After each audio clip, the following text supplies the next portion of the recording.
Hi, it's Paula from Paula Quilting. Welcome or welcome back to my channel.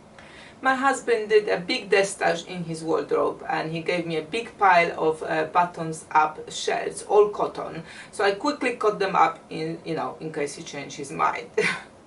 So today we have another magic number quilt design, and since I'm using a button up shirts fabric, you can use that idea to maybe make a memory quilt if you are planning one.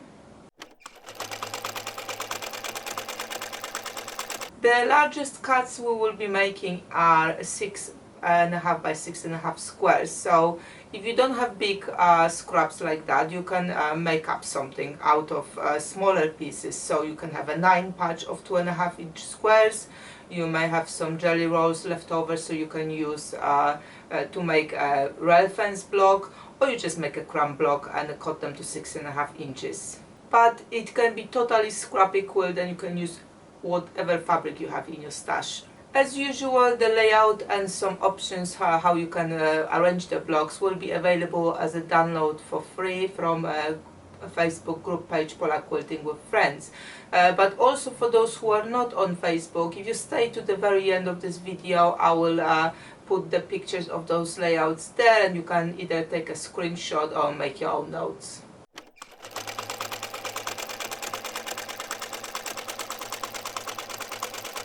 Okay, so for today's block we need two 6.5-inch squares, we need four 4.5-inch squares, we need two pieces of 2.5 by 6.5-inch rectangles, and we need 10 2.5-inch squares. Now I'm using black because I want a kind of good contrast there, but obviously depends what you use as background fabric for all of those blocks. Then you choose whatever that contrast fabric is going to be.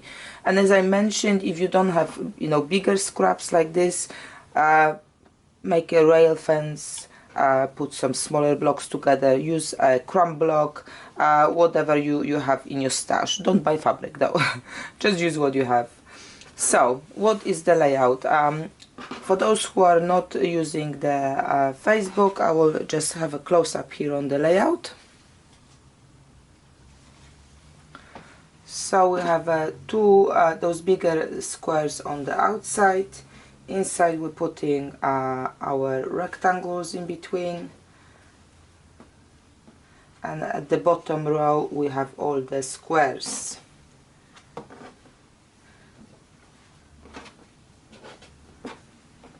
You can work on one block at a time, or what I did with the rest of the blocks, I just chain pieced them.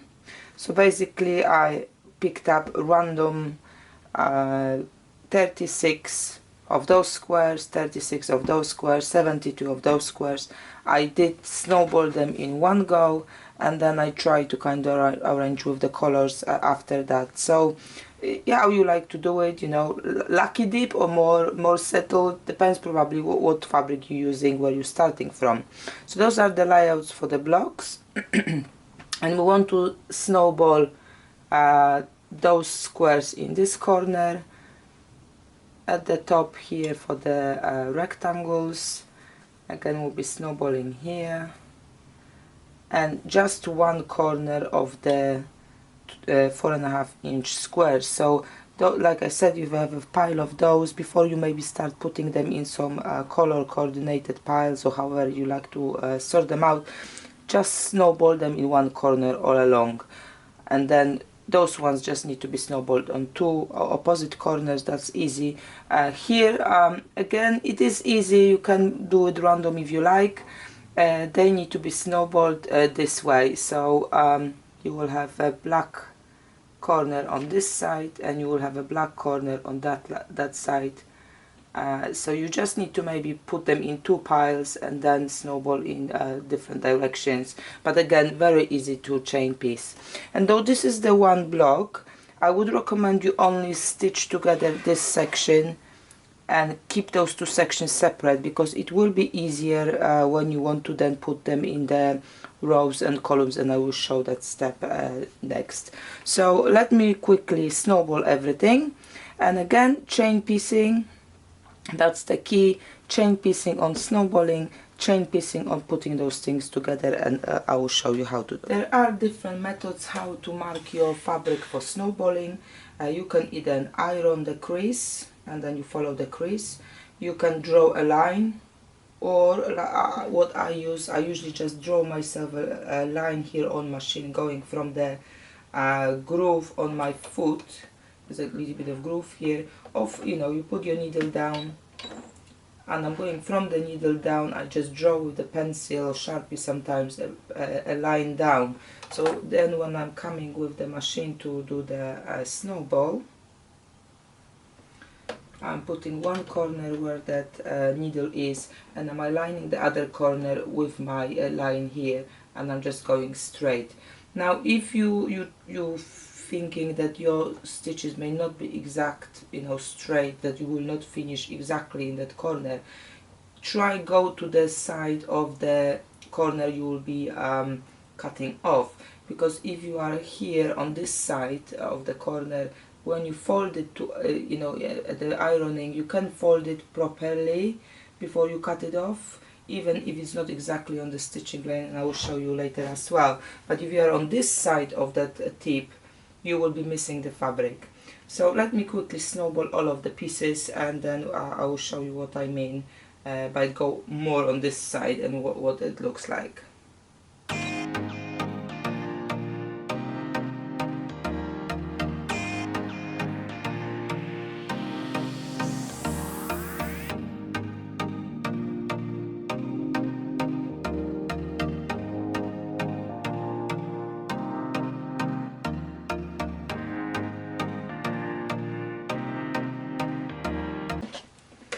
Okay, so this is what I meant to be on the kind of closer edge of the square, that corner of the square when stitching, and you think you may not kind of hit the target, because do I'm off here at the both sides. You can see in the pictures or the close-up.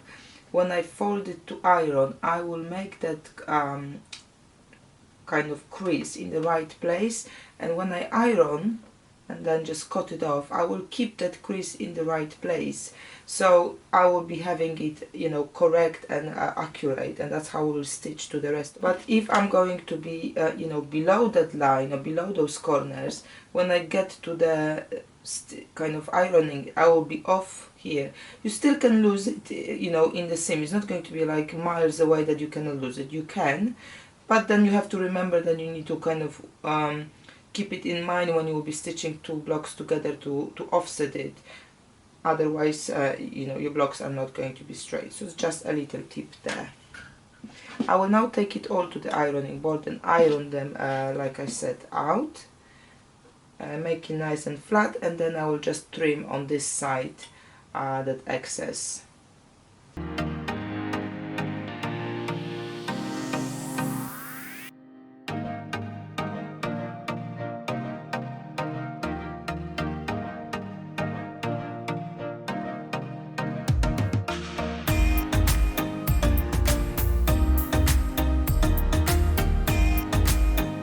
Okay, so all the pieces are ironed, and now I can chain piece them, and I will just change my foot to my quarter one, and again very quickly chain piecing those.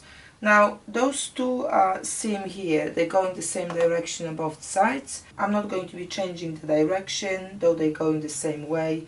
I will just leave it as is and sew it together. Your machine will have no problem at all to go through the 4 layers of the fabric, and really once you put the pieces together, it won't matter. It's still going to be nice and flat.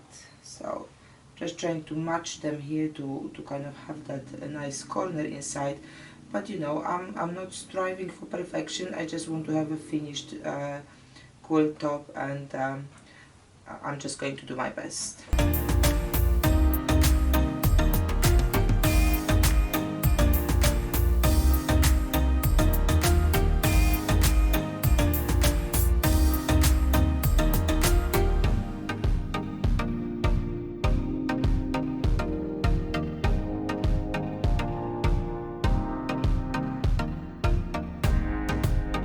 Okay, so you may have noticed I have not ironed anything between the stitching. This is the first time I will take it to the iron board. And as mentioned before, I won't be putting those two blocks or two parts of the blocks yet, because it will be easier when they will be putting in the rows and in the columns.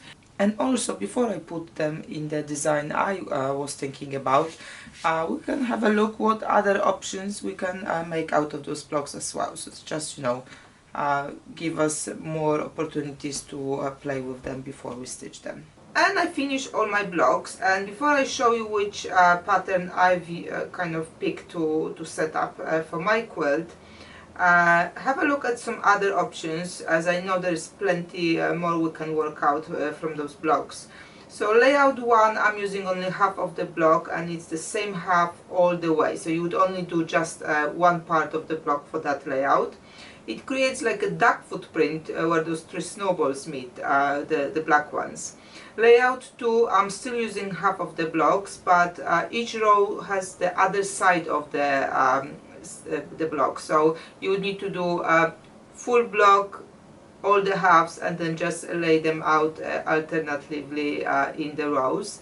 Again, you have a duck footprint, but it changes directions in each row. It looks quite cute actually. And the third layout, I'm using full blocks, one under another. There's just a few options here, and you can also consider putting every second of the rows as a mirror image, so that's another layout. You can play with them as much as you want for another options there. I've laid out all my blocks the way I want them, and this was the reason why I said do not sew that bigger part of the block at the time, because you may like to do like I did with that movement. So I've got block here, but I'm starting from the half of the block here, and then I've got the full block here. So just you know, as you saw, there is a few layouts you can work out from those. So if you like this layout, by all means, you know, you go and sew your blocks, just keep few halves to put on the edges, but you may find you like something else, so leave the decision to the end, I would say. Now, the other thing I said do not sew those blocks together at the time is because of the seams. So the middle seams here, this one and this one, it was not really important which way they go, because they only linked here, and that's it. You won't be working with those anymore, because they don't kind of they don't have to match anything. Even here they don't have to match, because there's that triangle here, so even if there's a little bit of shifter, it won't matter. So where the seams matter is obviously where we're linking the individual halves together, when we'll be linking the rows together, but also that seam here. So when I was ironing my half blocks, I wasn't kind of paying attention which way I'm going, because at that point of time I didn't know where my blocks are going to be within the design, to decide whether I want to have it up or down, to nest them further down the line.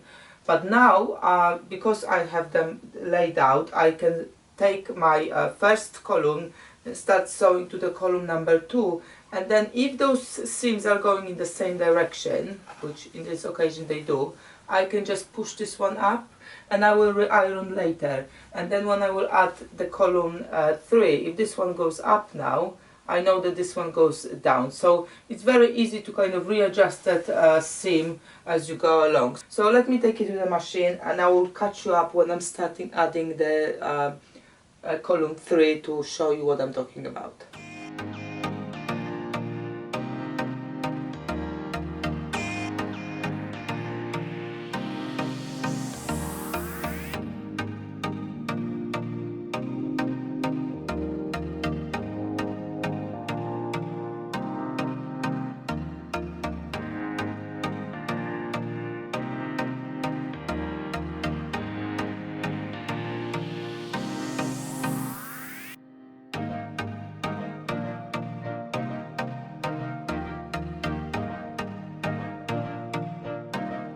Okay, so I've put my column 1 and 2 together, and now it's time to bring column 3, but I just want to quickly show you the seams.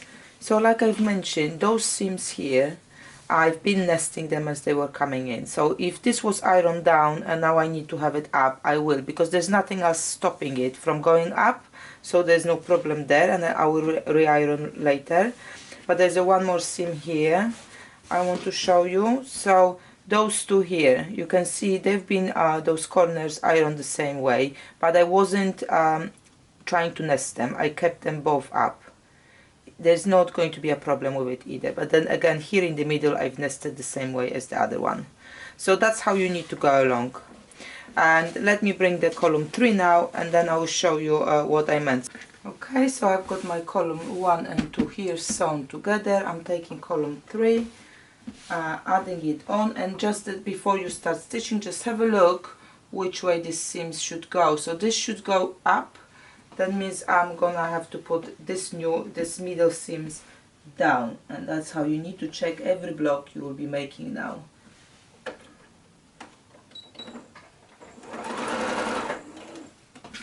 So I know this needs to go down, so if the bottom one still wants to go wrong direction, I'll just move it, because we will re-iron it when we finish stitching the top.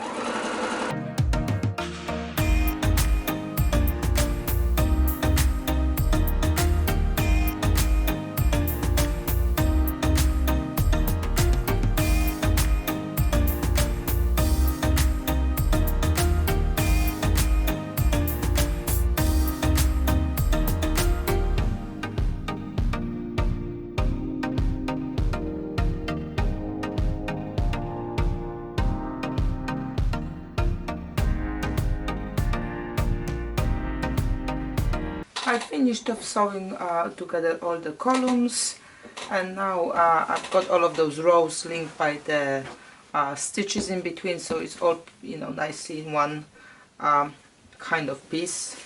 So I will just start stitching the rows together now. Now with the first row, again like with the columns, you want to nest them obviously at the seams, but you don't have to worry about which way they're going at that first bit.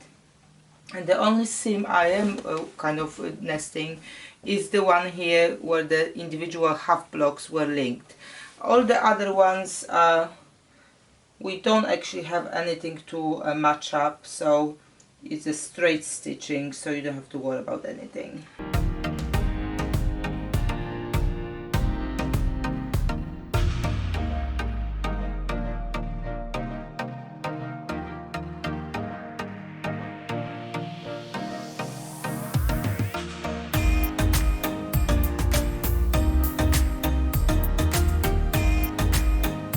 Okay, so now is the part where you need to make sure that what you've stitched already goes on top of the new row, because you want to see which way you stitch those blocks, which way the seams went, so you know how to go with the bottom one for nesting. So here we go. So this one went down, so I need to make sure the bottom one will go up. So as far as you're keeping what you stitch on top of your work, so you have a clear view, you will be fine. You will be easily be able to choose the right direction for that seam.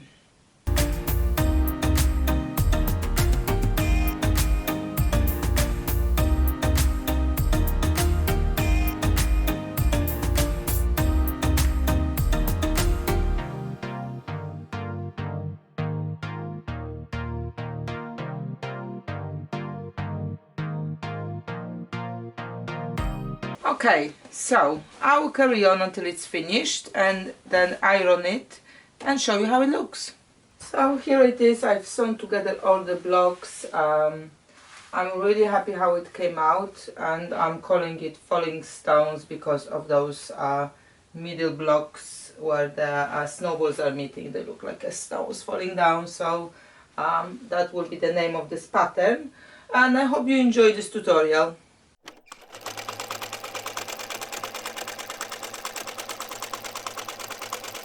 Thank you for watching this video. I hope it inspires you to look at your shared fabric on different way, and also on your scraps, and maybe inspire you to make one of those quilts. If you do make one, please share it on the Facebook group page so we can all see how different fabrics will look under the same design. If you would like to see how I finish my own quilt, join me on Facebook or on Instagram. I will post the ready quilt there. As usual, check the description below for all the links to tutorials or other resources mentioned in this video. I've pasted also the link to the playlist I've created for magic number designs, so you have it all in one place. Thank you very much for watching and see you next time.